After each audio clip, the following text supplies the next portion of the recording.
Boa tarde, pessoal. Tudo bem? Estão ouvindo bem? Todos ouvindo? Se tiver um eco ou alguma coisa, por favor. Para mim é um prazer estar aqui. Todos estão enxergando bem aqui as fotos?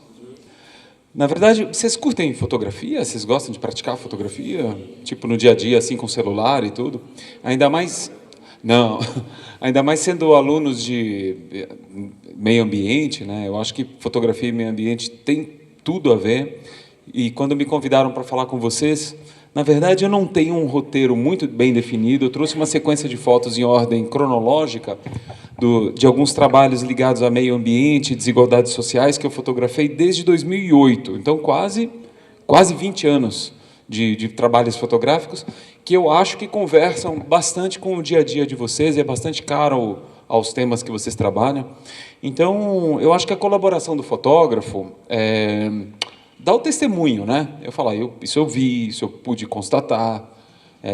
Que, assim, como eu não pertenço a uma academia, como eu não sou um estudioso, eu não sou um cientista, acho que compete ao fotógrafo documental trazer, compartilhar contextos. Eu estive lá, isso eu vi, isso aconteceu, isso eu consegui constatar porque eu apontei a minha câmera, eu conversei com pessoas, eu levantei minimamente alguns dados de pesquisa e estou trazendo para vocês. E aí vocês usam essas informações como bem entenderem. Então, a gente vai navegar ao longo de últimos anos de diferentes temas, como foi mencionado, e que culminou com 2 grandes projetos ligados à água. E talvez esse seja o grande motivo da gente estar aqui, porque eu não me via há 20 anos atrás fotografando água. Eu falei, será que algum dia, para onde que a minha fotografia vai me levar, né? E eu estou, desses 20 anos, estou os últimos 7 anos me dedicando a fotografar crises hídricas e problemas ligados à água pelo mundo.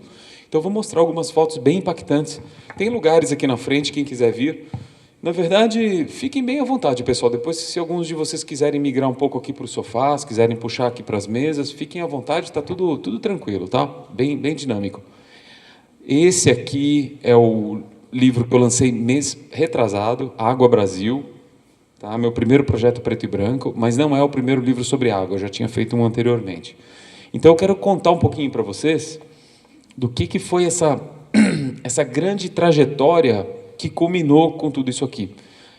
Essa fotografia, vocês têm ideia de onde seja? Isso é em Mumbai, na Índia. Eu fiz essa foto em 2008, eu subi numa espécie de um viaduto assim, e eu acho que essa foto foi a minha primeira foto documental, porque ela mostra diversos problemas ligados à moradia, à mobilidade, a saneamento, a como nós nos organizamos nas grandes cidades do mundo, tudo dentro de um quadro só, né? Eu coloquei um monte de informações dentro de uma fotografia só. Isso poderia ser no centro de São Paulo, isso poderia ser em Buenos Aires, poderia ser na Cidade do México, poderia ser na Rússia. Eu estive em todos esses lugares e não era muito diferente disso aqui, não. Isso foi um projeto... Eu vou sentar um pouquinho aqui, depois eu vou me mexendo um pouco mais, mas para passar a apresentação. Esse foi um projeto que eu chamei de emergentes, porque hoje a gente fala muito de BRICS, fala muito do protagonismo do Brasil numa COP, né? Mas esse assunto de emergência me intrigava muito no começo desse jubileu que a gente está vivendo, desse século XXI, porque eu via os índices econômicos de Brasil crescendo, Rússia crescendo, esses países, China principalmente, Índia, mas eu me perguntava, será que as pessoas estão, de fato, se beneficiando desses crescimentos econômicos que a gente lê por aí? Então, eu fui fazer um projeto pelo mundo que eu demorei 1 ano e pouco para terminar esse trabalho, onde eu fiquei na China 1 mês e pouco, depois eu morei na Índia por um tempo, depois eu fui para a Rússia, rodei o Brasil inteiro, para poder, de certa forma, me tornar personagem do do meu próprio documentário, né? Eu queria sentir o ar poluído que as pessoas sentem, eu queria me locomover em todos os meios de transporte possível, metrô, moto, carro, ônibus, transportes urbanos, né?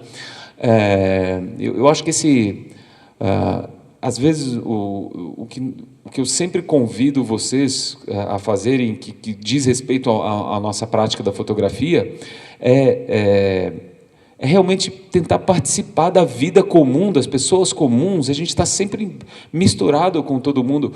Eu tento nunca olhar com distanciamento as pessoas que eu estou fotografando. Eu tento me misturar o máximo possível. Eventualmente eu consigo, eventualmente não. E ainda mais sendo um estrangeiro, dependendo do local que eu estou. Mas eu acho que essa habilidade de camaleão, que diz respeito a nós fotógrafos documentais, é algo que pode ser trabalhado, treinado, sabe? Que todos vocês têm. Mas algumas pessoas se sentem um pouco mais constrangidas, tímidas socialmente, para ir lá e se meter no meio de um lugar desse. Muitos de vocês têm mais essa facilidade, isso é na China. Então, eu os convido, se vocês são estudantes de meio ambiente, se vocês gostam de fotografia e tiram todo o potencial do celular de vocês ou de um equipamento fotográfico, que andem, que interajam com as pessoas, porque desse rico contato com as pessoas é que vêm as verdadeiras vivências. E essas verdadeiras vivências que são os aprendizados reais. O aprendizado da academia, o aprendizado com o professor, ele é sólido, ele é o pilar, ele é a base de tudo, é o começo de tudo, é a alfabetização do olhar para o mundo, né? Mas eu vou dar um exemplo do meu caso. Talvez os professores compactuem dessa minha visão. Eu acho que eu tive a minha formação, eu fiz até uma pós-graduação, mas a minha formação ela foi aprimorada, foi lapidada depois que eu saí da academia e comecei a andar pelo mundo. Então, eu acho que essa provocação para vocês saírem de casa, para poder andarem pelo mundo, é algo complementar à formação de vocês como profissionais do meio ambiente, cidadãos, pais, amigos, pessoas com empatia social, com olhar para as desigualdades sociais, né? Com olhar para dissolução de machismos, de racismos, e tudo que a gente vê impregnado nesse mundo que nos cerca, né? Então, esse trabalho documental foi o meu debut assim, no mundo da fotografia, onde eu fui deixando a inocência de lado e fui, de fato, entendendo que fotógrafo que eu gostaria de ser. E muitos traços do que eu via nesses meus primeiros trabalhos, eu vejo até hoje. Isso aí, começando a falar de água, isso é uma lavanderia pública que tem na Índia, e eu voltei agora, recentemente, aí, uns anos depois, e não mudou muito. O horizonte, que está com um pouco mais de prédios, assim, é uma cidade que hoje ela é um pouco mais tecnológica, mas esse vilarejo no entorno dessa lavanderia existe, e é bem famosa na cidade, sabe? Depois, no final, a gente abre para perguntas e tudo, a gente pode interagir um pouquinho mais. Todos estão ouvindo bem? Está tudo bem aí? Tá, vamos continuar. Bom, quando eu andava por esses lugares, nessas grandes cidades de países emergentes, eu procurava me manter bastante sensível às moradias, ao modelo tradicional de moradia que deixava de existir para um modelo verticalizado que chegava. O que a gente vê acontecer com São Paulo aconteceu de uma forma muito mais potencializada em grandes cidades da China, por exemplo, da Indonésia, né, da Índia, que a gente nem sabe que existe. Por exemplo, eu estive numa cidade na China, aqui não, isso aqui é Beijing, na época da construção desse estádio que foi o ninho da Olimpíada de 2008, né? Mas eu tive em algumas cidades da China, isso é Xangai. Por exemplo, Chongqing. Chongqing é uma cidade, não sei se vocês estudam recorrentemente, às vezes é uma cidade que aparece aí no Instagram como sendo a cidade mais maluca do mundo, onde os metrôs passam no meio dos edifícios e entram em colinas e montanhas. É uma massa, Chongqing, pessoal, é isso aí, ó. É uma massa urbana, onde o Rio Amarelo cruza, que é uma massa urbana de 34 milhões de pessoas. E às vezes a gente, quando fala em China, fala em Beijing, Xangai, e nunca ouviu falar em Chongqing. Então, do ponto de vista de meio ambiente, vocês que são o futuro das mentes pensantes do clima, da geração que tá chegando, vocês vão lidar com esse cenário aí, ó. Rio poluído, ar poluído, um descaso absoluto com jogar plástico no meio ambiente. Uma vez eu estava na Índia, e aí o que foi que aconteceu? Eu estava consumindo um produto que tinha plástico na sua embalagem, devia ser uma água, um suco, alguma coisa assim. E aí eu estava precisando entrar num táxi, eu peguei, fui jogar no lixo assim, e aí bateu na trave do lixo e foi para o chão, né? Aí eu falei, opa, peraí que eu vou lá buscar. Quando eu fui pegar o lixo no chão para colocar de volta na lata do lixo, veio 5 pessoas para cima de mim e falou, cara, para, deixa aí no chão, aqui a cultura é lixo no chão, não te incomoda não, levanta, vai embora. Eu falei, não, peraí, quem está errado aqui? Vamos combinar. Eu falei, desculpa todo mundo, eu vou lá, abaixei, peguei e joguei no lixo, porque aí eles me falaram a seguinte frase, que eu não me esqueço até hoje, eles falaram, aqui a gente está com outras prioridades, antes de cuidar do meio ambiente, a gente precisa cuidar de desigualdade social, de mortalidade infantil, etc. O clima, sujeira na rua, vamos largar esse assunto para depois, sabe? Então, para mim, eu tive uma impressão, que eu posso estar equivocado, eu posso estar falando besteira, porque eu não sou um cientista, mas empiricamente o que eu ouço aí das pessoas na rua é não, sujeira, clima, esse é um assunto de segunda importância. Isso há 10, 15 anos atrás, mas não. Agora a gente vê esse eixo dessa balança se inclinando no sentido da gente colocar a discussão do clima onde ela sempre mereceu estar, que era indissociável às desigualdades, né? Não dá para a gente falar de desigualdade sem clima e etc. Oi. Claro, a gente vai, com certeza, a gente vai ter uma fala do Rabino e aí daqui a pouquinho a gente retoma. Por favor, Rabino, microfone na mão. Espera aí, vamos ver. Obrigado, Érico. Esse tema é super importante. Sou Rabino Dov, Rabino aqui da sinagoga. Bem-vindos. Obrigado a todos por ter vindo aqui. Sou americano, também o português está ainda aprendendo. Mas parabéns, Érico. Eu só queria dar a visão judaica da importância deste tema. Vocês sabem que o mundo é dividido em 4, que é mineral, vegetal, animal e ser humano. Ser humano é sagrado. A vida humana é sagrada, todo mundo sabe. A tema aqui é como a vegetal também é sagrado. Animal também. E mineral.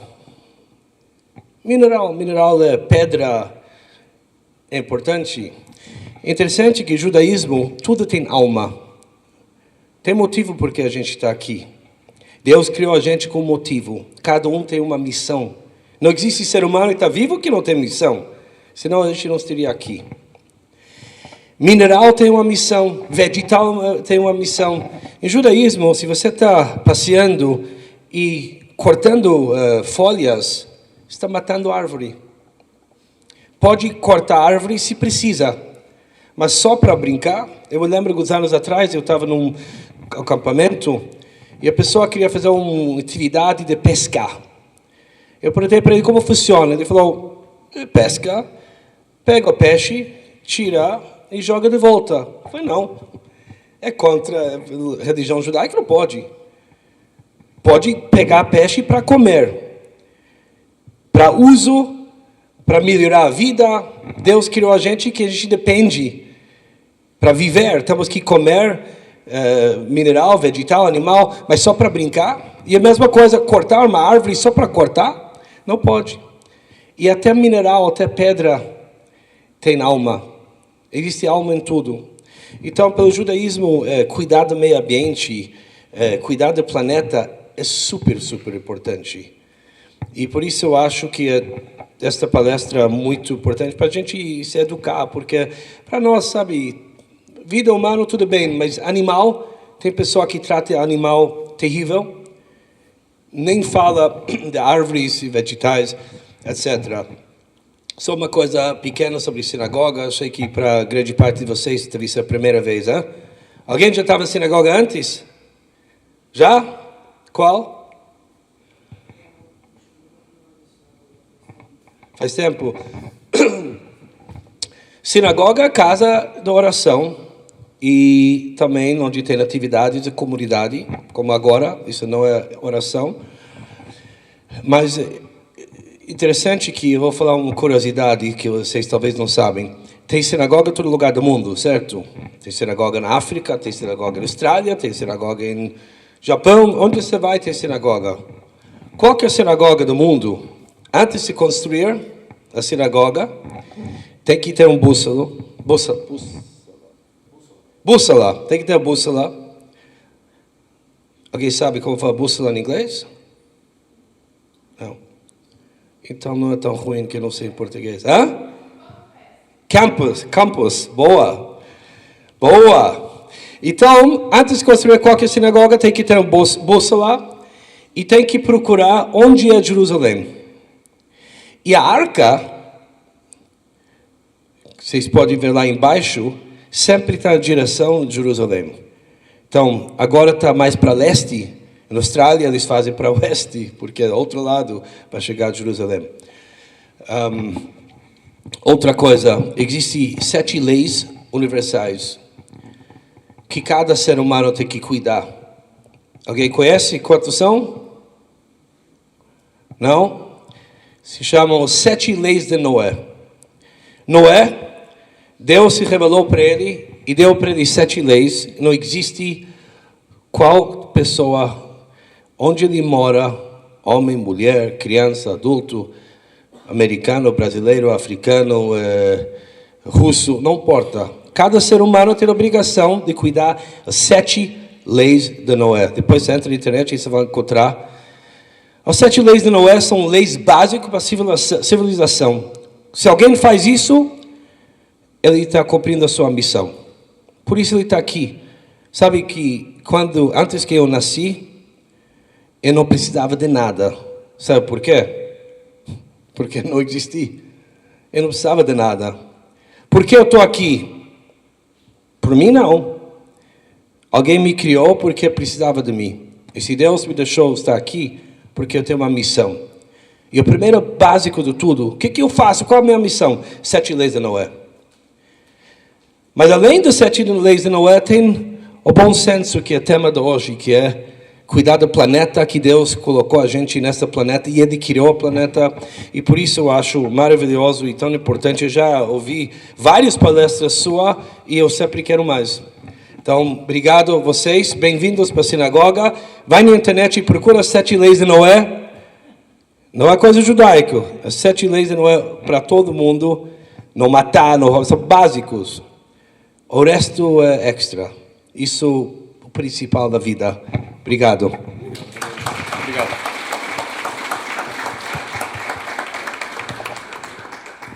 Muito bom. Obrigado. Vamos seguir vendo fotografias aqui. E na medida que eu for passando as fotos, as histórias vão aparecendo.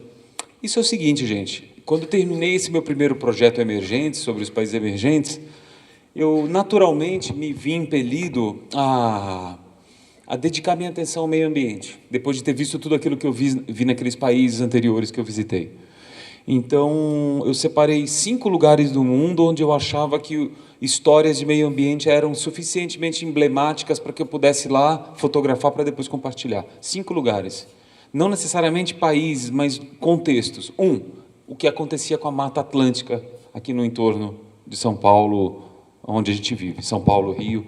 A devastação da Mata Atlântica é um caso raro, único e emblemático de como as grandes cidades e a nossa presença pode ser destrutiva para o meio ambiente.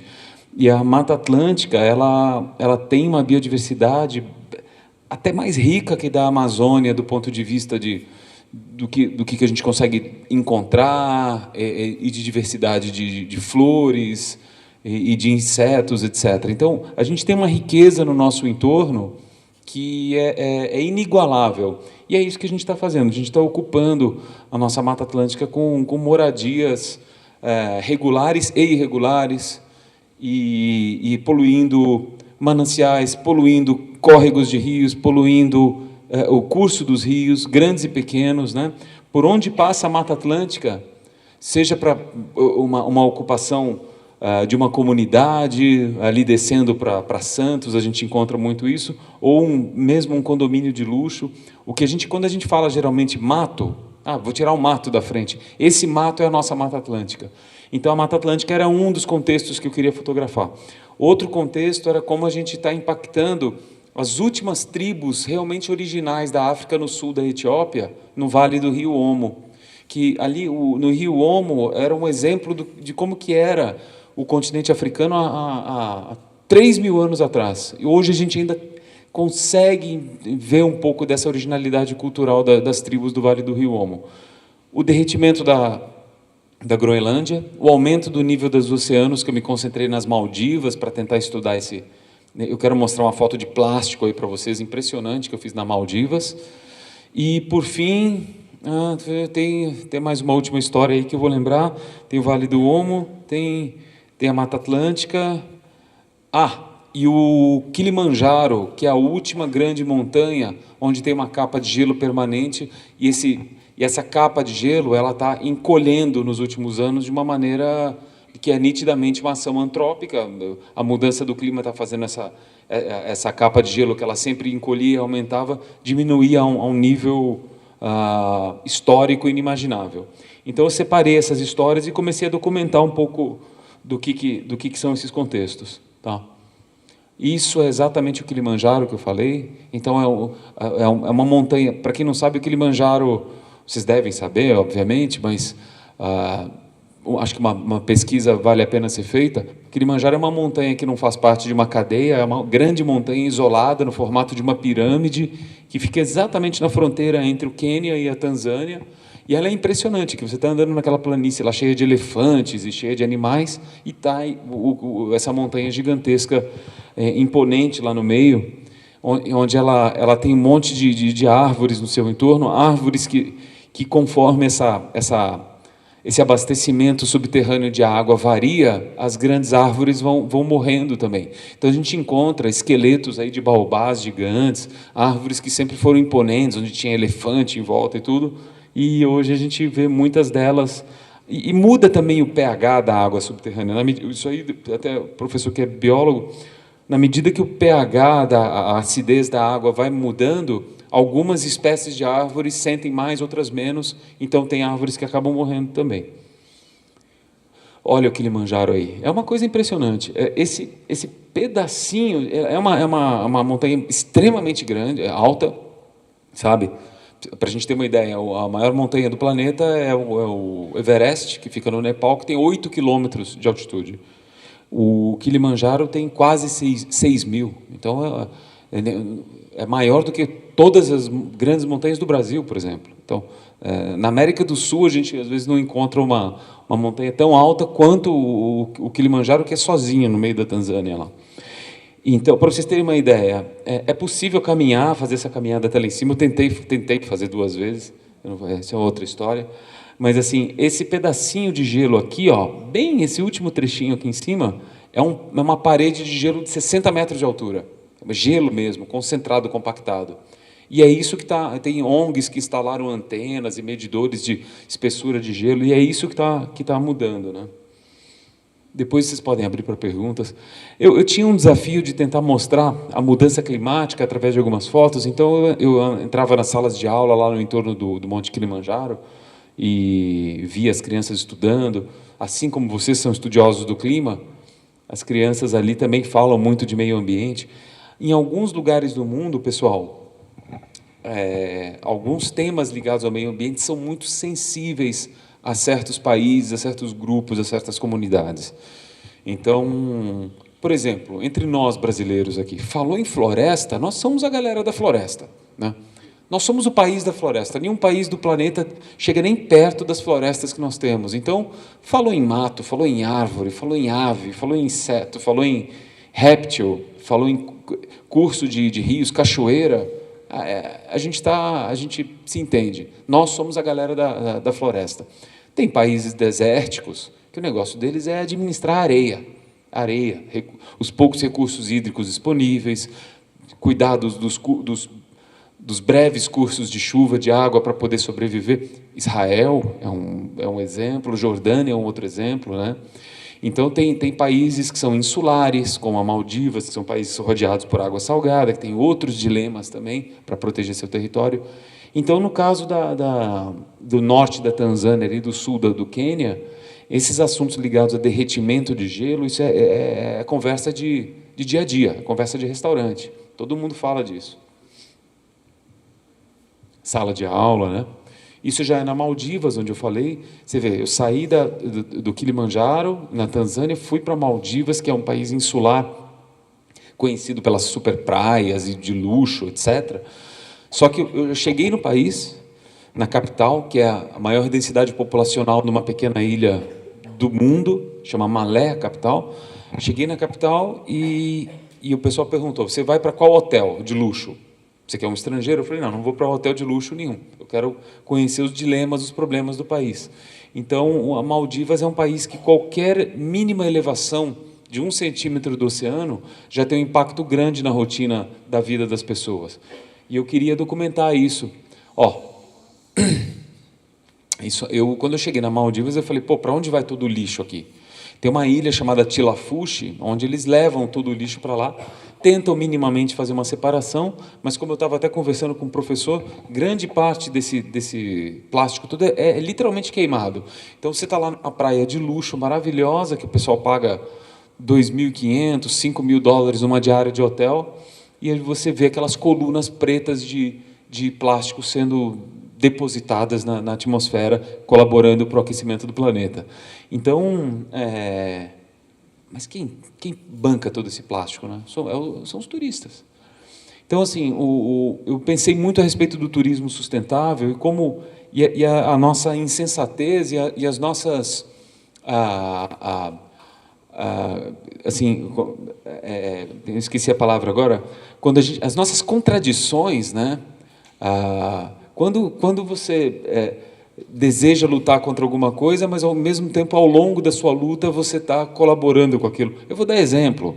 Para eu poder estar lá, eu peguei um avião. Esse avião depositou quanto de carbono? Então, a gente já entra na discussão do crédito de carbono, de tentar amenizar um pouquinho desse carbono que você emite na natureza. Então, o fato é que dá para tentar fazer tudo de uma maneira mais sustentável se você mantiver vigilante com relação a isso, né? Minimizar os impactos. Se não dá para neutralizar todos os impactos da sua presença na Terra, pelo menos minimizar. Isso já é a Groenlândia, isso é um Mulan. O Mulan, eles são... Imagina eu pegar um microscópio e dar um zoom num cubo de gelo. A Groenlândia, gente, diferente do polo sul do planeta, a Groenlândia não é o polo norte, mas é uma grande ilha que fica no hemisfério norte, extremo norte do planeta, vocês conhecem. A Groenlândia, ela é uma capa de pedra sob a qual está uma capa de gelo compactada, muito antigo, um gelo que antecede os dinossauros, um gelo de 3 quilômetros de espessura. Imagina 3 quilômetros de espessura de gelo em cima de uma ilha de pedra, de rocha. Isso é a Groenlândia. Então, a Groenlândia, do ponto de vista de depositar água doce nos oceanos para aumentar o nível dos oceanos, é o local que mais colabora com esse aumento do nível dos oceanos, porque ele literalmente, com esse derretimento acelerado que a gente está percebendo, que foi exponencial nos últimos 18, 20 anos, está jogando a água doce no oceano de uma forma visível. É visível. Sempre aconteceu isso. O fato é que agora, pela nossa ação, do aquecimento do planeta, isso vem acontecendo numa escala exponencial. Mas isso aqui é água doce congelada. Ela é até mais clarinha, você pode ver, ela cai ali no meio das montanhas, né? A água sempre respeita e obedece o fluxo da gravidade, vem aqui para baixo, e isso aqui é a água do oceano salgada. Então, é a água doce sendo... Olha aqui. É isso aqui aumentando o nível do oceano. eu sei que vocês já sabem dessa informação, só que é difícil visualizar isso. E aí, quando eu cheguei na Groenlândia, eu falei, como que eu vou fotografar isso, né? Naquela época não existia drone, eu aluguei um helicóptero, subi e fiz essa foto de cima. Aí eu volto, misturei um pouquinho as histórias, eu volto para a Tanzânia, as tribos do sul da Etiópia que eu falei para vocês, né? As tribos do sul da Etiópia passaram a ter acesso a armas de fogo, então a gente vê muito na internet, isso eu vi de verdade, eu ouvi alguns barulhos de tiro, né, de projéteis, dos fuzis AK-47. Então você chega numa tribo que está ali vivendo como sempre viveram, de uma maneira extremamente peculiar, cultural, fazendo os ritos próprios deles.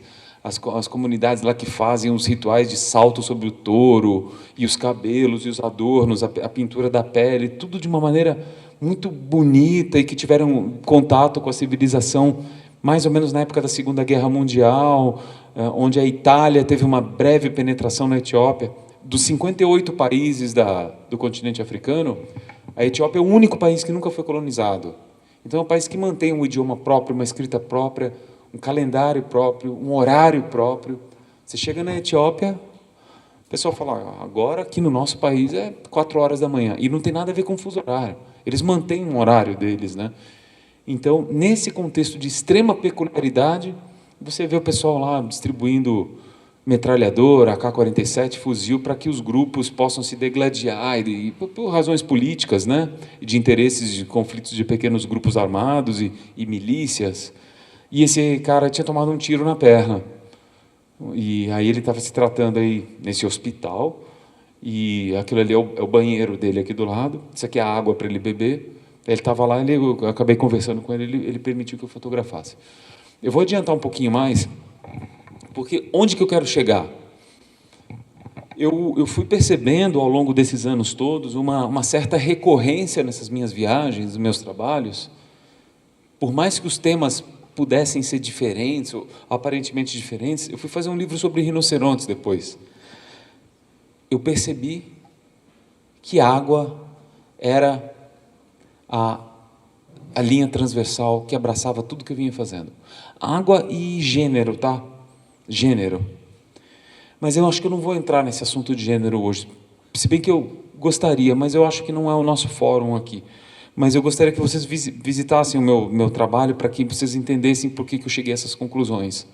Depois de rodar aí mais de 50 e tantos países fazendo essas investigações, inclusive depois nesse projeto dos rinocerontes aqui, fotografando a crise dos rinocerontes, a matança de rinocerontes, a caça ilegal. Eu fotografei isso ao longo de 10 anos por um interesse que eu tinha lá em preservação de vida animal, né, que é um dos temas que a gente ia falar hoje aqui.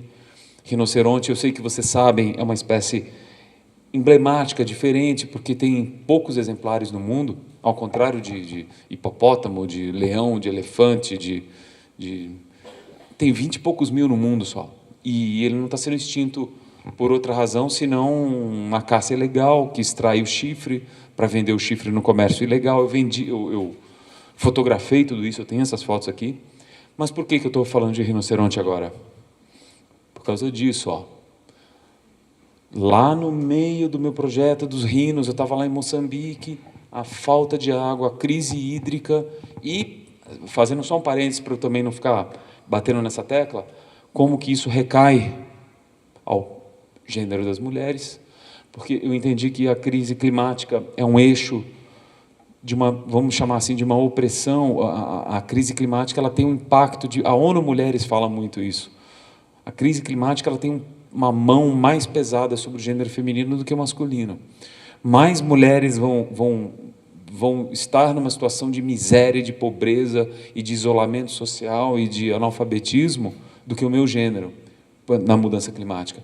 Por quê? Machismo estrutural, demandas fisiológicas ligadas à gravidez, à menstruação, que o meu gênero desconhece o que é isso. Então, eu comecei a olhar todo o meu trabalho sobre 2 grandes vieses, gênero e crise hídrica. E aí o meu próximo livro, que não está publicado ainda, que eu vou fazer ano que vem, que a gente não vai falar disso hoje, vai ser sobre gênero. E os trabalhos que eu tenho feito ultimamente, sim, é o que a gente veio conversar hoje, que é a crise hídrica e a crise climática, né? Onde quer que eu fosse lá para fotografar a caça dos rinocerontes, os rinocerontes mortos, eu fui na Índia, isso aqui é um shopping center no Vietnã, onde eles ficam lá tentando desencorajar o uso do chifre. O pessoal compra chifre, raspa. O chifre é queratina pura, não tem nenhuma fórmula mágica. Se tivesse, mas não tem. O chifre do rinoceronte, ele é diferente do chifre do elefante. O chifre do elefante é um osso, que, como todo osso tem nervo dentro. O chifre do rinoceronte ele é um corno, porque é o quê? É um corno de queratina. É como se fosse um cabelo compactado, uma unha, né? Ele tem um aspecto plástico. É igual o chifre de búfalo, né? Então, o chifre de rinoceronte é uma coisa até, tem um cheiro diferente, meio adocicado, ele tem um aspecto meio insalubre, assim, e o pessoal mistura aquilo com água e bebe, paga caríssimo para poder... bom, tem uma série de indicações e medicinas no mundo inteiro, supostamente, tirar demônio do corpo, curar ressaca, etc, etc, etc. Tem N usos supostos no mercado paralelo para que se consuma o chifre de rinoceronte, né? E a matança continua. Então, por isso que nas escolas do Vietnã e em vários países do mundo tentam desencorajar esse uso, né? O chifre ele acabou tendo um valor tão alto no mercado que, quando ele é extraído, ele precisa ser movimentado dentro de carros fortes, como se fosse ouro. E eu poderia falar por horas a respeito disso aqui, depois, se vocês quiserem fazer perguntas também. Foi um projeto muito legal de fazer. E um projeto que me levou muitas vezes para a Índia, porque tem muito rinoceronte na Índia. A Índia me fez me aproximar de um tema que eu sempre me aproximei muito, que foi Mahatma Gandhi. Sempre tentei ser gandiano e sempre tive um interesse de leituras. E eu falei, um dia eu vou fazer uma caminhada, uma peregrinação na Índia, quem sabe acontece um livro sobre o Gandhi. E foi nessa época aí que eu estava na Índia fazendo o livro dos rinocerontes em 2016, que eu falei, um dia eu vou me permitir fazer esse livro sobre o Gandhi. E o tema água não era um projeto ainda, mas era algo sempre recorrente, que aparecia, que vinha. As pessoas literalmente batiam no meu ombro e falavam, Érico, de onde você é? Sou brasileiro, vim fotografar. Aqui a gente tem um rio que poluiu, ali a gente tinha um açude que secou, aqui tem pessoas tendo que caminhar não sei quantos quilômetros para buscar água. E eu fui fazendo uma espécie de inventário informal a respeito dos dilemas hídricos que eu via pelo planeta, né? Isso ainda é terminando o projeto dos rinos, né? Esse é um pedaço de chifre de rinoceronte que um cara veio me oferecer para vender, eu fiz essa foto. Eu fiz essa foto no dia 22 de setembro, que é o Dia Mundial do Rinoceronte. Então, meu último dia de projeto, um cara veio me vender um pedacinho desse de chifre por $2.500 no Dia Mundial de Combate à Caça Ilegal do Rinoceronte. Então, foi um momento emblemático, foi a primeira foto de um livro que eu fiz, chamado A Jornada do Rinoceronte. Foi um dos projetos mais legais que eu fiz na vida. E aí eu comecei a fazer esse livro aqui sobre o Gandhi. Eu me propus uma caminhada na Índia, não sei se vocês... assim, têm interesse ou estão a par dessas histórias, quem foi Mahatma Gandhi.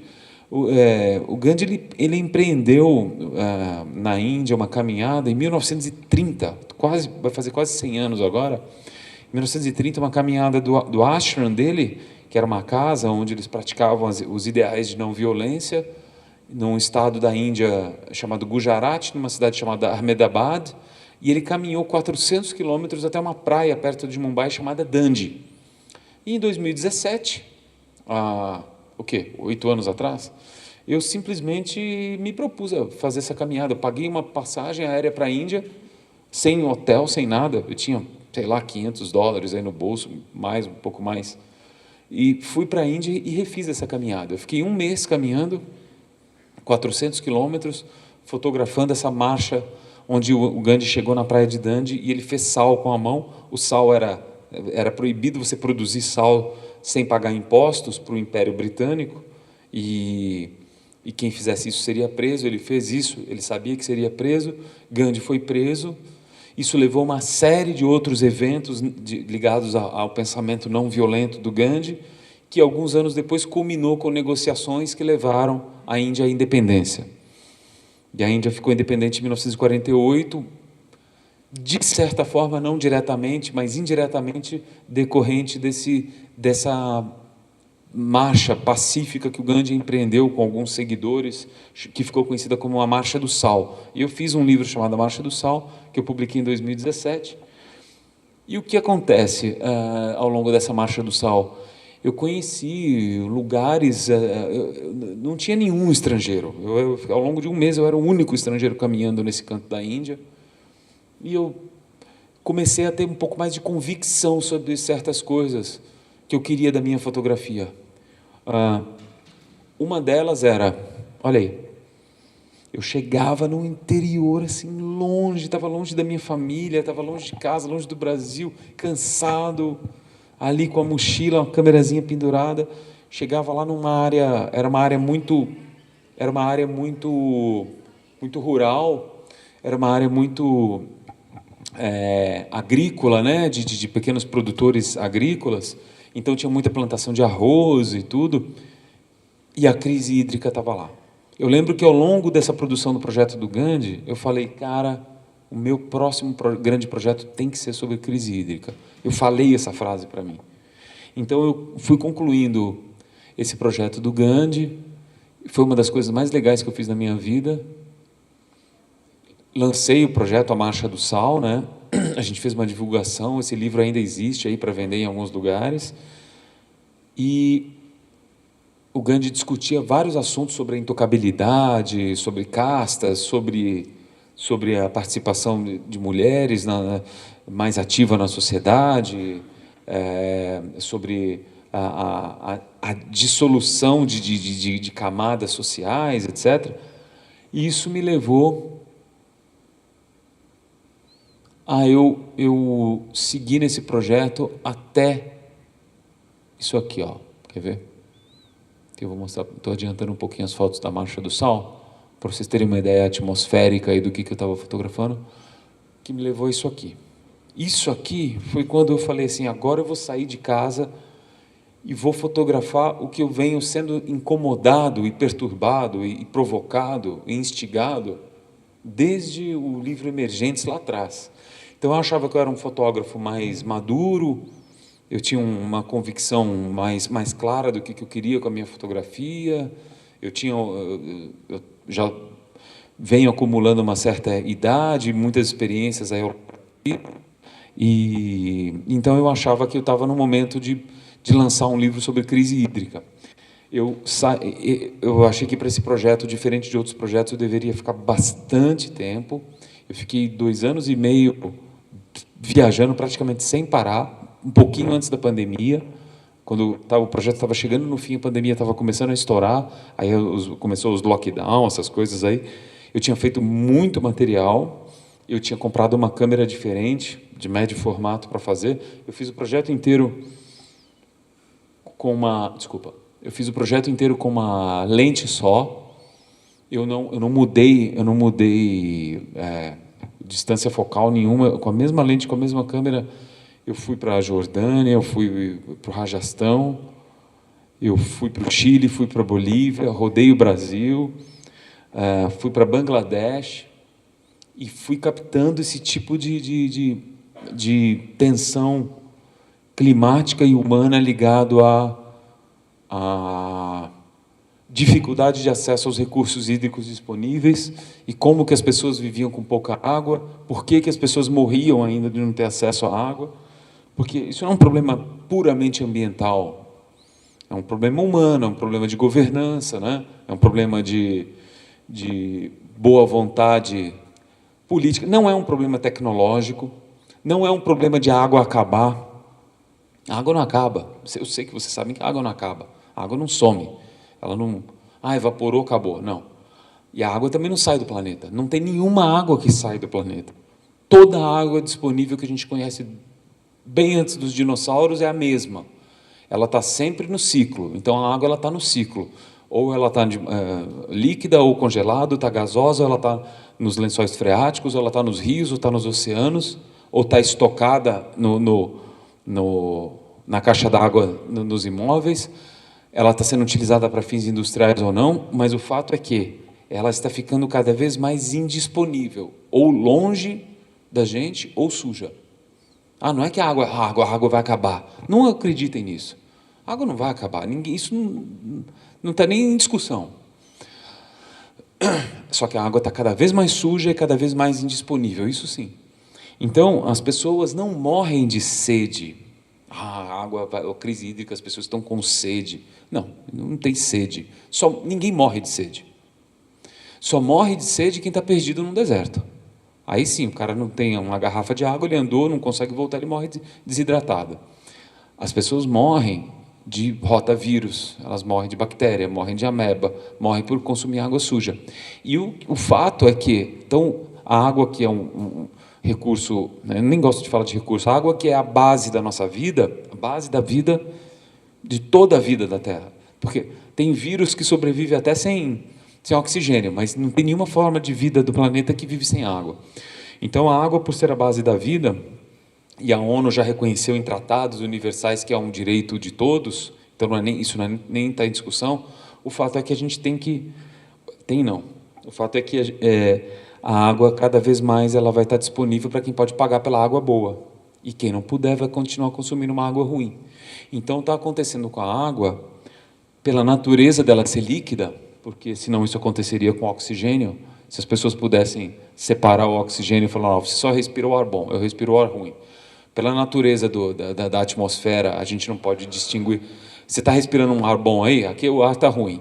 Então não dá para separar a qualidade do ar entre uns podem, outros não podem, mas a água sim, pela natureza de estoque, de transporte, de desvios, de coleta. Então a água é possível que a água seja o maior ícone da desigualdade social da nossa era. Agora, a gente chega num outro ponto, que é como governantes, gestores, líderes comunitários, políticos, investidores, países de uma maneira geral, usam água como moeda de troca, sem entrar no mérito ideológico também. Eu já vi muito isso. Aqui no Nordeste brasileiro, políticos pleiteando para si o mérito.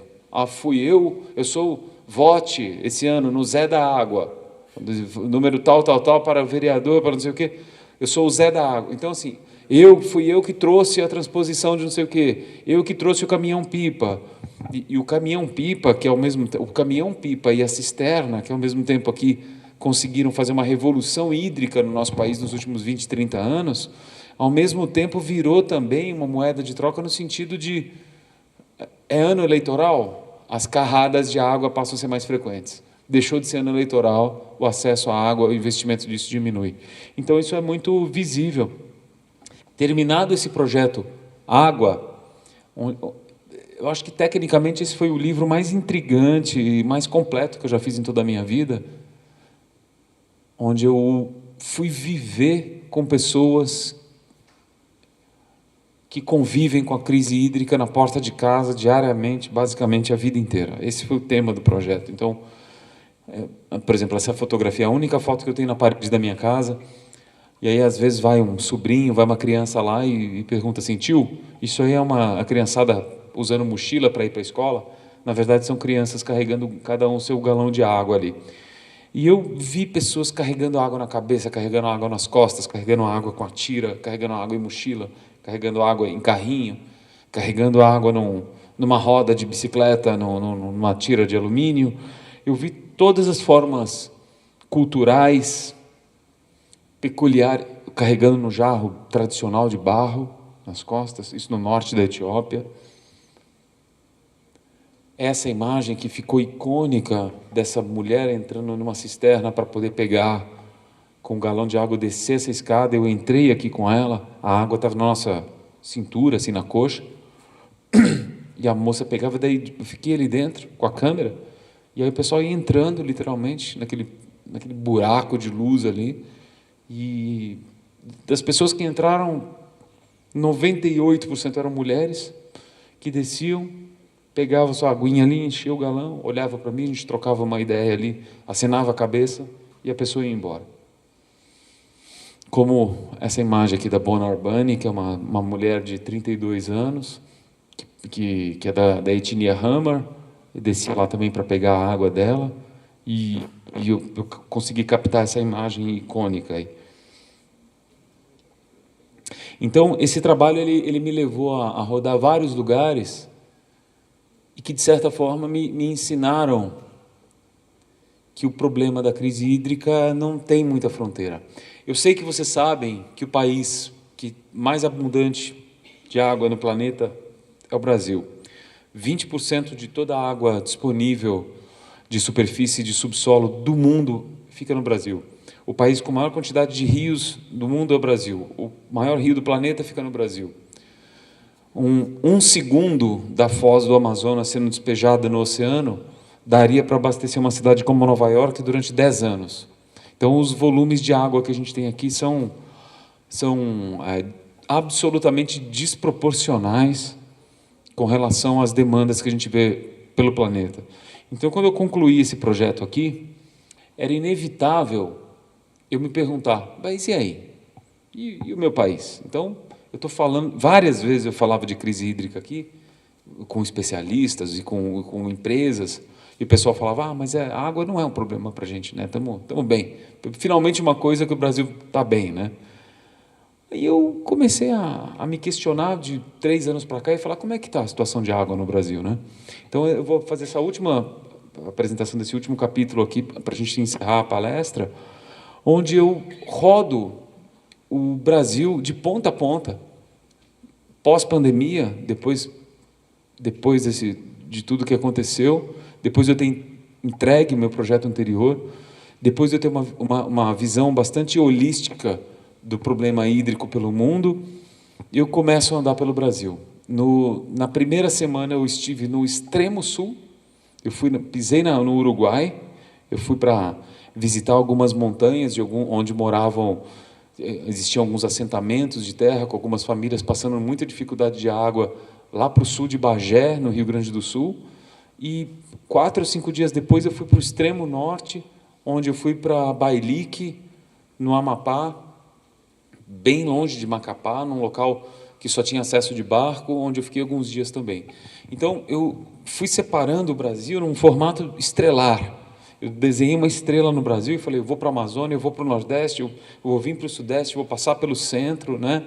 E eu fui desenvolvendo essa linguagem aqui.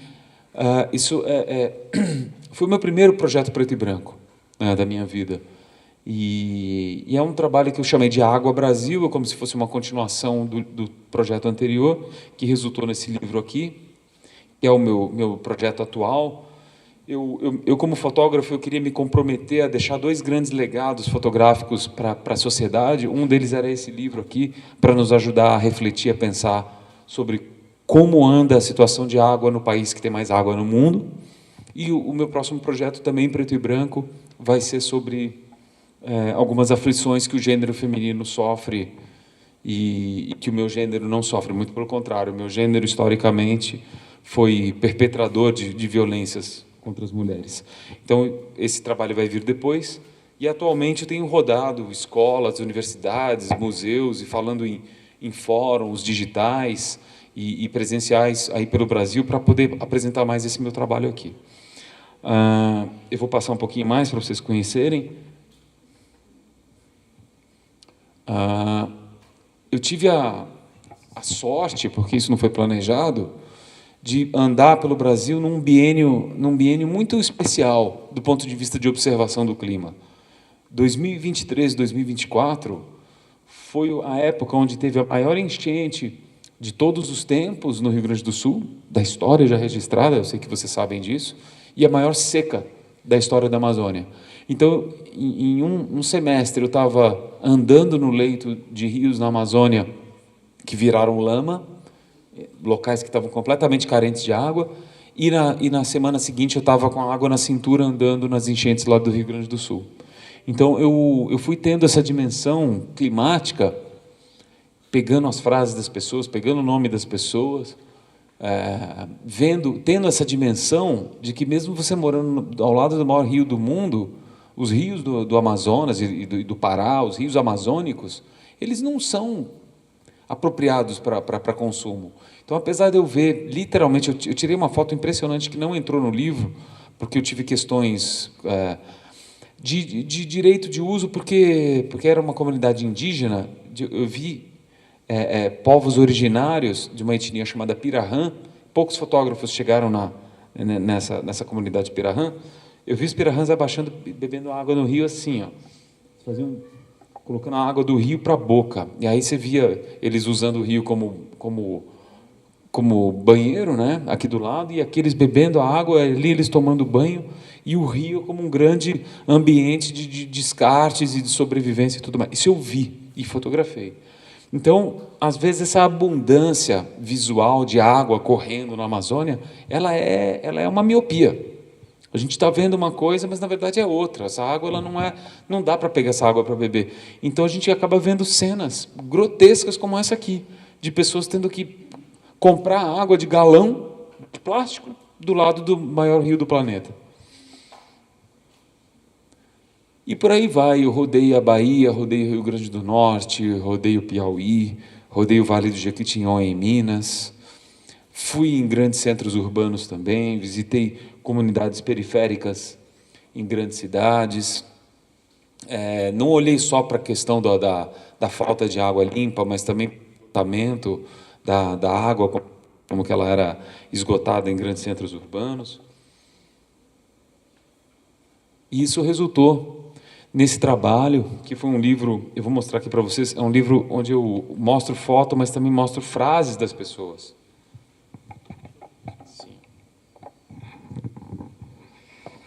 Tem a fotografia aqui, mas tem a frase. Frases aleatórias mesmo, que eu gravei com o celular e reproduzi. Obrigado.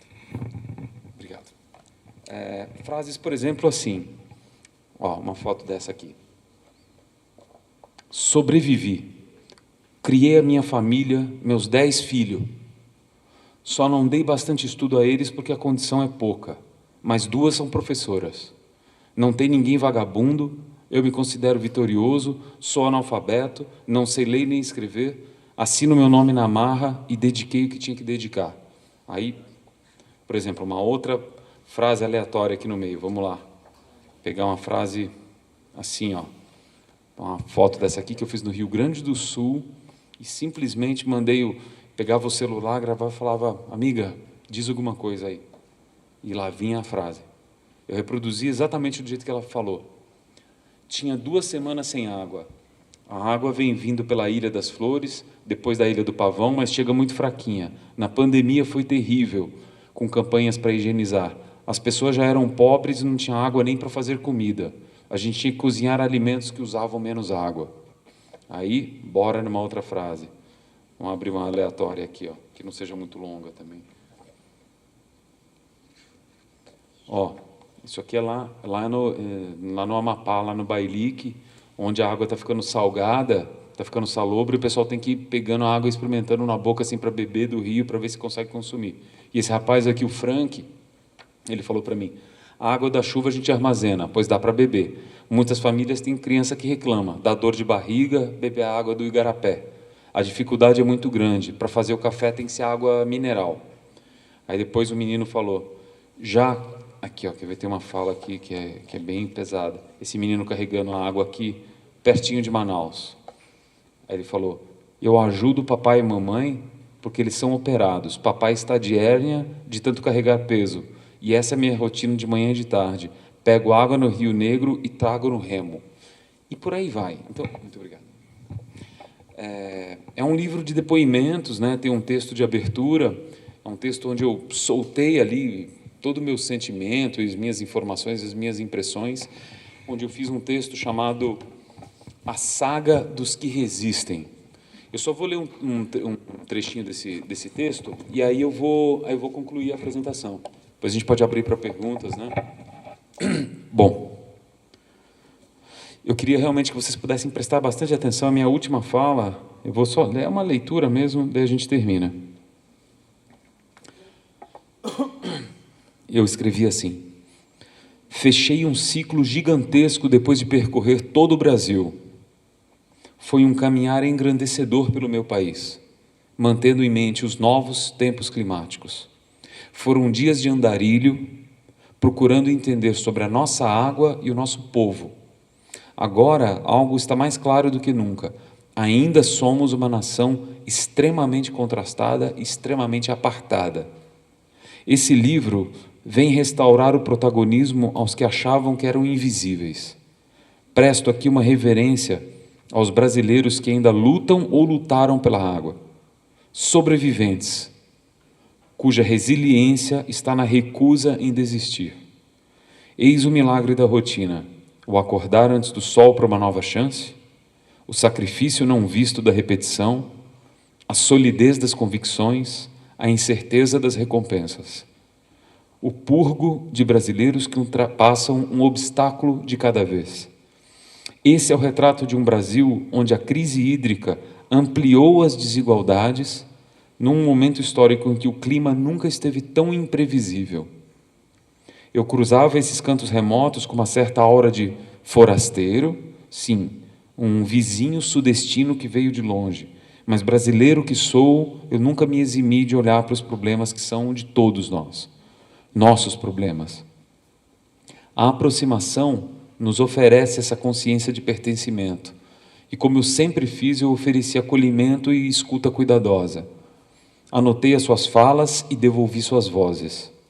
Água Brasil é um minúsculo recorte do nosso país nessa década quente dos anos 2020. A crise climática é o pano de fundo da cena planetária, que, somada à injustiça hídrica, ainda torna a vida de muitos de nós num verdadeiro inferno. As pessoas retratadas me legaram espontaneamente a permissão para contar suas histórias, um consentimento baseado na certeza que estávamos construindo algo juntos.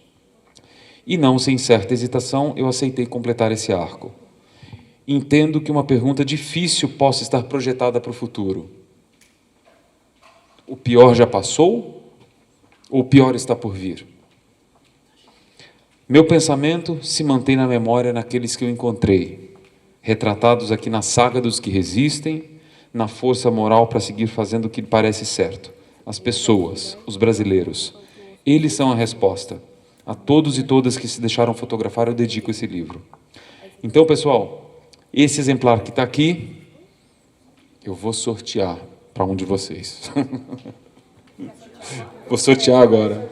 Hiller, eu agradeço muito sua palestra, é muito assim, oportuna, porque hoje, né, com as duas turmas, eu comentei, né, da batalha que a gente faz como professor, como estudante, né? Ontem a gente teve uma manifestação lá uma audiência pública lá na Assembleia Legislativa, presença dos alunos, desses alunos aqui, né, dos legal. Professores, para a gente batalhar por um ensino de mais qualidade, etc.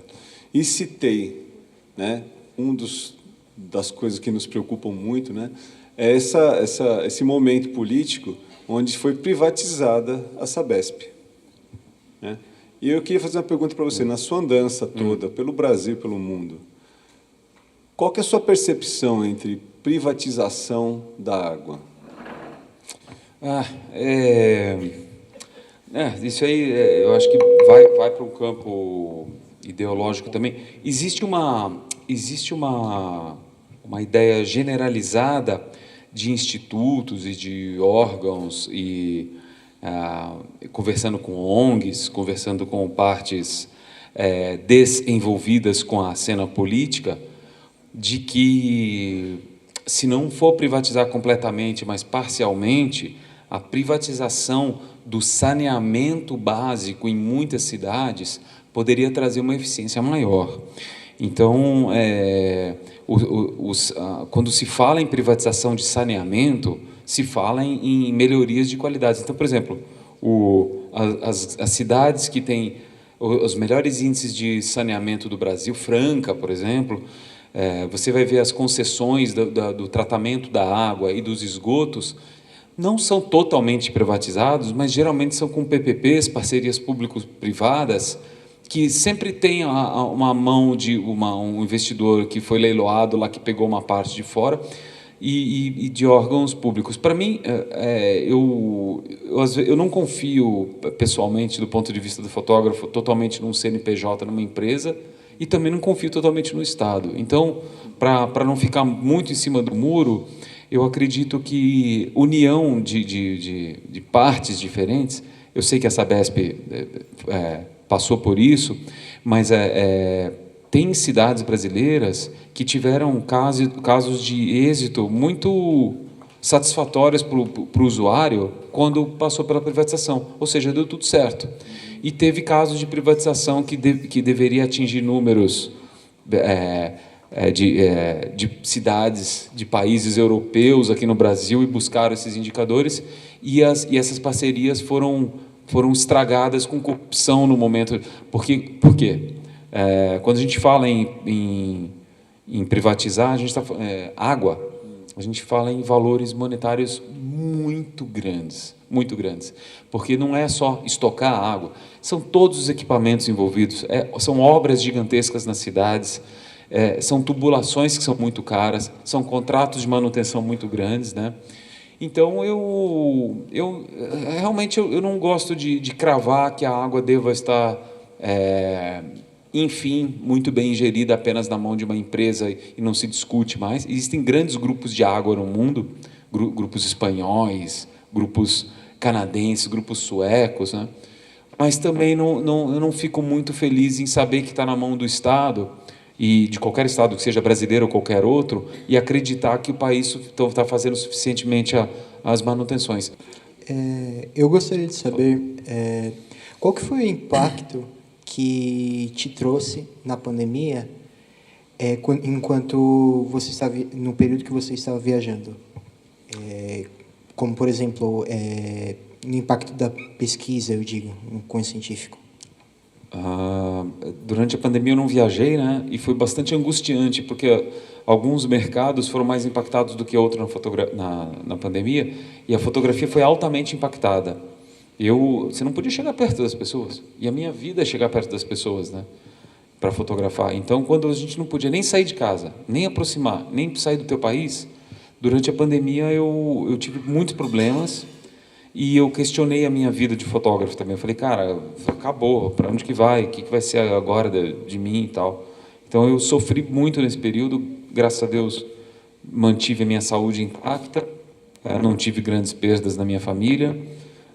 E foi um período muito sombrio para muita gente. Mas eu saí da pandemia muito judiado, muito machucado. E foi exatamente um ínterim de tempo onde eu consegui terminar o primeiro projeto da água. Terminada a pandemia, eu retomei esse livro aqui. Então, a pandemia foi um hiato, que foi o meio entre um projeto e outro. Mas não deixa de ser um período também de reflexão, de fechar dentro das ideias, de ler pra caramba, leituras, pesquisa, né? Então, tentar extrair dos momentos de dor, assim, de isolamento, tentar extrair o que tem de melhor, né? Mas foi bastante sofrido para mim e para a fotografia também, de uma maneira geral. Assim, você falou que foi para muitos lugares além do próprio Brasil, né? Foi que país assim o senhor foi? Só para saber rapidinho, para minha dúvida. De uma maneira geral, fui para países latinos e asiáticos então, mas fui para vários lugares. Não, mas assim, quanto tempo o senhor assim teve que dedicar a estudar as línguas para pensar assim, nossa, agora eu tô pronto para ir para lá, sabe? Porque o senhor não foi para áreas muito fáceis, não foram remotas, Justamente. Eu queria saber como foi a sua caminhada assim para pensar, nossa, eu quero ir para lá, justamente. Como é que você chama? Lucas. Ô, Lucas, boa pergunta. Na verdade, eu tento conciliar lugares onde eu vou fotografar, onde tem histórias lá que eu pesquisei. Eu nunca vou de mãos vazias, né? Se eu escolho um local, é porque tem história lá para contar. Mas aí eu tento conciliar com lugares que eu não conheço também. Às vezes tem lugares que eu repito, que eu preciso voltar. Eu voltei na Índia, na Etiópia, no Quênia, um monte de vezes. Mas tem lugares assim, por exemplo, Bangladesh eu nunca tinha ido. E eu sabia que Bangladesh era um grande case de grandes cidades com problema de saneamento básico. Então, eu pesquisei sobre as grandes cidades de Bangladesh, 6 meses antes, peguei um monte de contatos lá, me preparei, consegui os patrocínios, comprei a viagem e fui. Então, eu me preparei com informações, me preparei financeiramente, me preparei com idioma, me preparei com vistos, essa parte burocrática, e vou. Então, é meio chato essa parte burocrática de pesquisa prévia, assim. Eu gosto mesmo de estar lá fotografando. Mas é isso, eu tento conciliar lugares que eu nunca estive. Eu tento conciliar lugares que eu nunca estive com lugares onde tem histórias para serem contadas.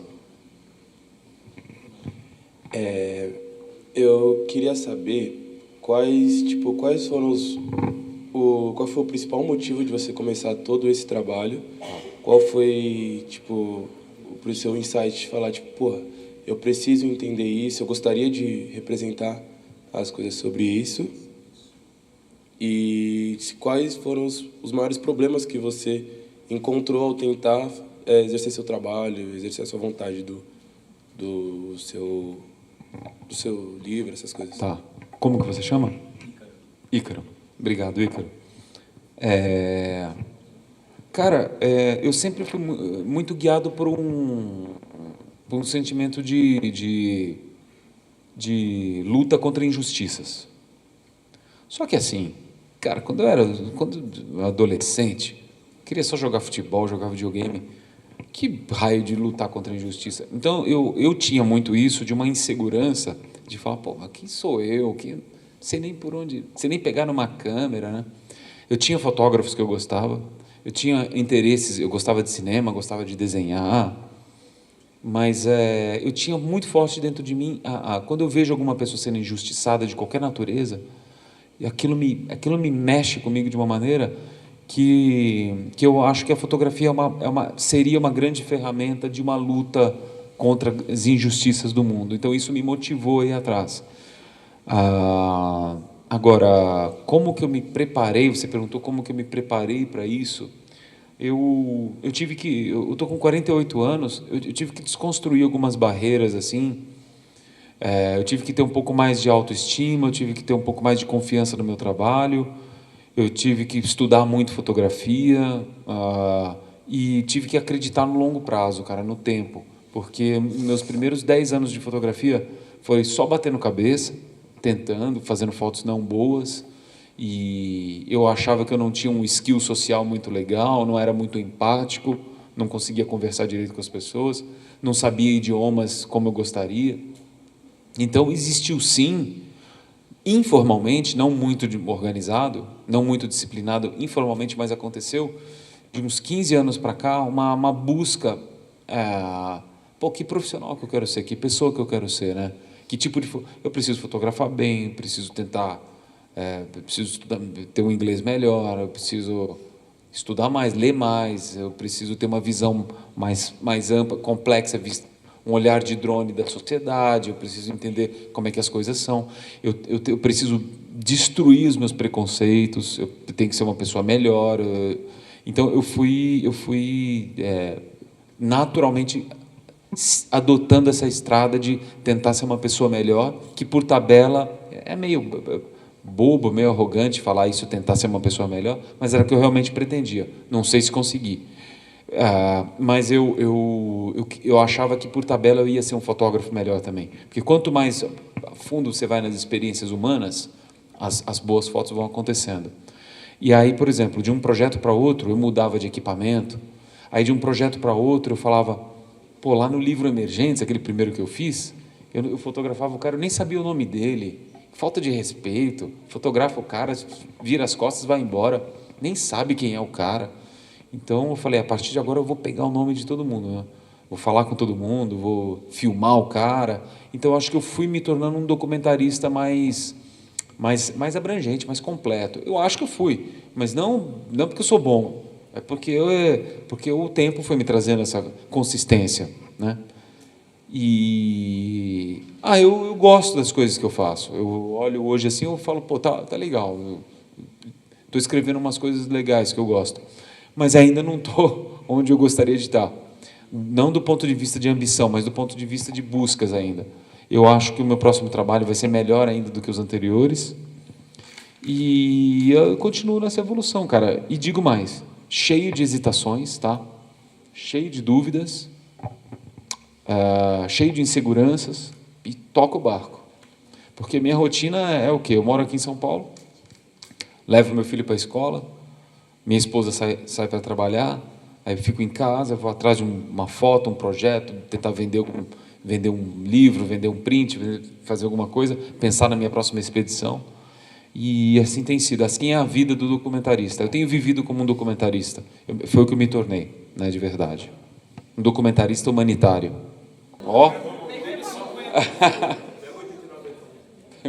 Vamos ver, vai ser esse aqui, ó. Esse aqui, 17. Ganhou.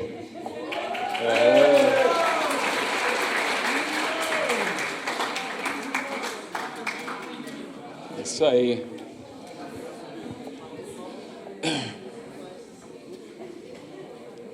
E como que é o nome do senhor? Arthur, parabéns. Pessoal, eu vou assinar o livro com o Arthur aqui. Quero agradecer a presença de todos vocês. Fiquem à vontade, tem um lanchinho ali no fundo, tem uma água, uma Coca-Cola aí. E super obrigado, valeu.